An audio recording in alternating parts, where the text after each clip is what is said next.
Tell me the one about the virus again, then I'll go to bed. But my boy, you're growing weary, sleepy thoughts about your head. Please, that one's my favourite. I promise just once more. Okay, snuggle down, my boy, though I know you know full well. The story starts before then, in a world I once would dwell. It was a world of waste and wonder, of poverty and plenty, back before we understood why hindsight's 2020. You see, the people came up with companies to trade across all lands, but they swelled and got much bigger than we ever could have planned. We'd always had our wants, but now it got so quick. You could have anything you dreamed of in a day, and with a click. We noticed families had stopped talking. That's not to say they never spoke, but the meaning must have melted, and the work-life balance broke.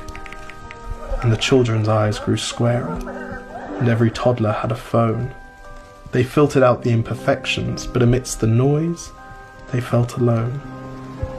And every day the skies grew thicker, till you couldn't see the stars. So we flew in planes to find them, while down below, we filled our cars. We'd drive around all day in circles. We'd forgotten how to run. We swapped the grass for tarmac, shrunk the parks till there were none. We filled the sea with plastic, because our waste was never capped, until each day when you went fishing you'd pull them out, already wrapped. And while we drank and smoked and gambled, our leaders taught us why. It's best to not upset the lobbies, more convenient to die.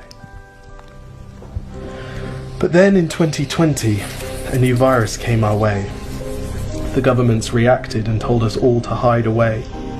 But while we all were hidden, amidst the fear, and all the while, the people dusted off their instincts.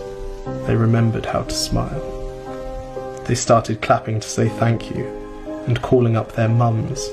And while the car keys gathered dust, they would look forward to their runs. And with the skies less full of voyagers, the earth began to breathe, and the beaches bore new wildlife that scuttled off into the seas. Some people started dancing. Some were singing, some were baking. We'd grown so used to bad news, but some good news was in the making. And so when we found the cure, and were allowed to go outside, we all preferred the world we found to the one we'd left behind. Old habits became extinct, and they made way for the new, and every simple act of kindness was now given its due. But why did it take a virus to bring the people back together? Well, sometimes you've got to get sick, my boy, before you start feeling better. Now lie down and dream of tomorrow, and all the things that we can do. And who knows, if you dream hard enough, maybe some of them will come true. We now call it the Great Realization. And yes, since then there have been many. But that's the story of how it started, and why hindsight's 2020.